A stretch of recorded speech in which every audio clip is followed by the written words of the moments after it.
Hello friends, I am Shelly Clough and we are on day 8 of watercolor Christmas cards. This is today's design. Let's go ahead and dive in. So for my card paper today, I just took a piece of Canson XL watercolor paper. It looks like this. It's 9 by 12 and then I just used my paper trimmer to trim that down and score it to be a 5 by 7 card. And I have that trimmer linked below if you need one. And so I'm just going to tape my card down. Okay, so now that my card is secure, I'm going to start making my candles. And so we're going to be working with really light colors today. So we just want to be aware of that. I'm going to be using my size 6 Princeton Neptune brush. And we are going to start with sort of that beigey. So this color that we're doing is sort of like a light brown to sort of give the impression that they are a white candle, because it's hard to, pure white doesn't work very well on watercolor paper. So I'm starting with yellow ochre and just making a little puddle of that. And I'm going to add a little bit of burnt sienna. And I want this kind of a caramely color. And I'm going to add just a little touch of Payne's Gray, just to cool that down a bit so it's not too yellowy. And then I'm adding lots of water because I can always make things darker, but it is hard to make them lighter. So now that I've got that mixed up, I'm going to sort of eyeball the middle of my page here. So I want enough room for flames up top and then for some greenery down below. So I'm going to do my first candle about right here, and I'm just going to kind of lay my brush on its side and drag it down. I'm not worrying about it being perfectly straight. This will be like cute homemade beeswax candles or something.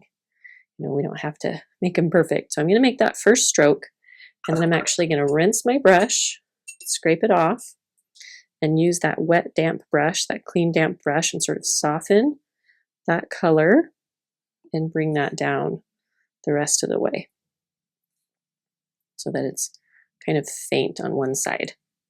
Right? And then I'm going to do that again over on this side, kind of bring a candle like down here. Start with that heavier color, do a rinse and scrape of my brush, and then just use water to kind of spread that color out. And I'm just letting those candles sort of disappear at the bottom. Okay, and then candle number 3, I'm just staggering all the heights here. Drag that down.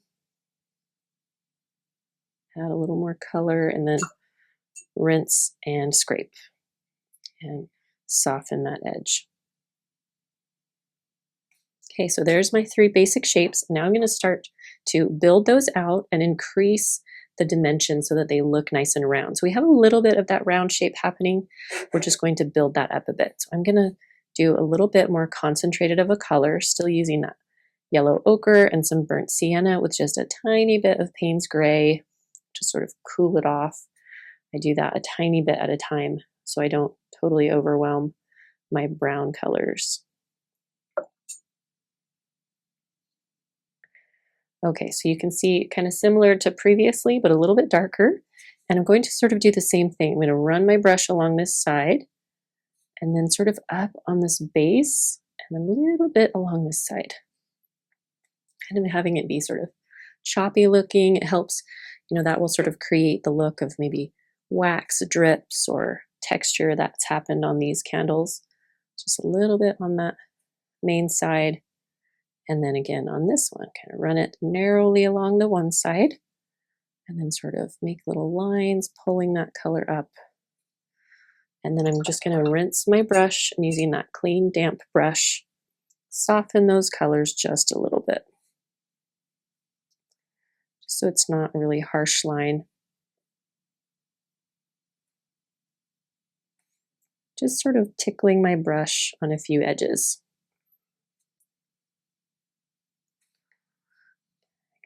All right, you can see those shapes are kind of starting to form. So while that layer is drying, I'm going to start on my flames up top. So the first thing I'm going to do, we're just sort of layering some fiery colors. So I'm going to start with some cadmium yellow with quite a bit of water. And my flames are basically a leaf shape. And so I'm just going to make that sort of leafy shape. And you can always make them bigger. So I like to start kind of small. Just doing a couple little strokes so that they've got kind of those flicks up top, like that little wiggle of a candle. I'm kind of coming and doing a little flick up top, and then a second one, maybe a different height next to it. So there's my initial flame. And then I'm going to add a little bit of cadmium red to that color to make an orangey tone. So it's just a mix of cadmium yellow and cadmium red till I get a good orange. And then, and this one, you can switch to a smaller brush if you like. Just have to be careful not to get too much water at this step. So I'm just sort of dabbing my brush in there and sort of patting it off, making sure I just have a little bit in there. And I'm sort of coming along the side and a little bit in the middle. Kind of along the side. Just making little marks here and there to help carve out that flame shape. Okay, and then we're going to do one more layer with a little bit of like a darker red tone. So I'm just adding a little more red to that puddle. And now I have kind of a reddish tone. I'm going to do that kind of in the middle at the bottom.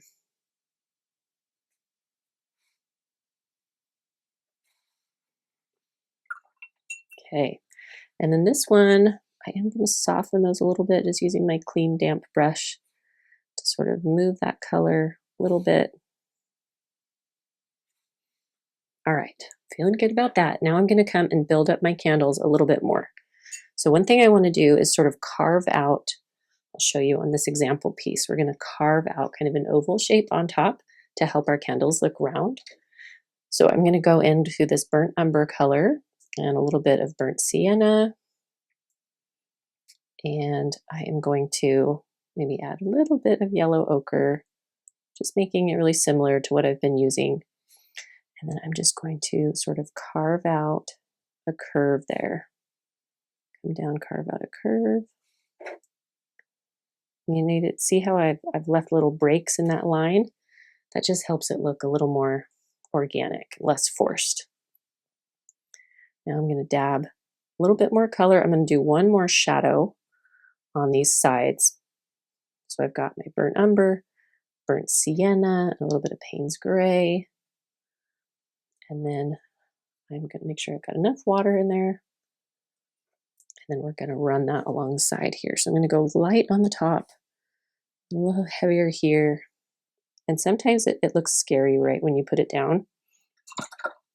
And the watercolor, it lightens as it dries, but you can take your clean damp brush, just sort of soften that up, and then it won't be quite so alarming. So really narrow on top, and then a little thicker as I come down, and then just pull that up around the base a little bit. And then my rinse, dab on my paper towel, and soften the edge. And then do that one more time on the last one here. Along the side.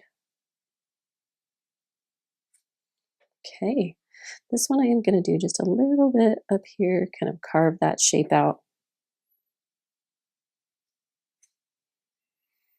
And a little bit right here. Okay, so while this dries on bottom, I am just going to come back up to the top. I'm going to grab a smaller brush. This is my size 4 Da Vinci brush, and add a little wick to my candles. So I'm just going to get a little bit of Payne's gray here, just sort of swirl that, get it on the very tip of my brush, and I'm going to make a tiny little flick that goes into the middle of that oval. That isn't such a fun detail, so tiny, but it really kind of makes it. Okay, and now these are about dry down here, and I can go in with my Greenery. I'm just going to switch back to my Princeton Neptune brush. And for my Greenery, I'm going to use, this is the same Greenery that we did the other day on the orange garland card, if you've done that one with me. If not, you can find it in the playlist for these cards. But this is Viridian Green and Burnt Umber. It makes a nice, rich, kind of forest green color. And I am just going to make like an arch underneath here. So I'm going to start over here, kind of come like that. This is my guideline. And then I'm going to add my Greenery. So for this garland, just sort of lay my brush a little bit at an angle and scoot it back and forth. making these little zigzag motions.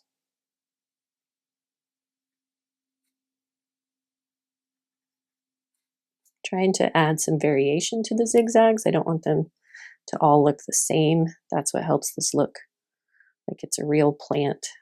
And then as I come in the middle, I'm just going to sort of go in all directions, like do a few straight pieces, and then kind of point to this side. I'm going to start over here, do my little zigzags.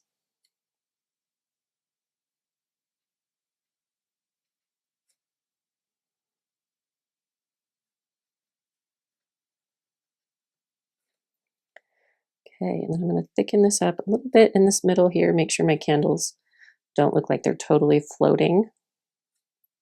Just pulling that greenery out a little bit, and then making a couple little bits look like they're kind of pointing out further. And then I'm going to take a little bit of more of like a brown tone of that green and tap that sort of in the middle with some of this greenery. Helps it give it a little bit of life. Okay, so now my card is totally dry. I'm just going to add my little stamp on the back. This is just my stamp that says handmade by Shelley Clough Art, kind of a cute little tidbit on the back so people know that you've given them something extra special.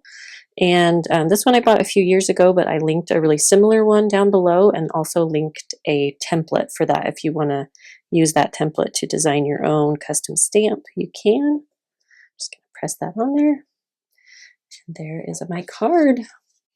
All right, thanks so much for watching. I hope you're enjoying these 12 days of Christmas cards. Make sure you are subscribed so that you don't miss the upcoming cards. And I always loved how you tag me in your creations. I hope you're having fun. We will see you in the next video. Thanks so much for watching.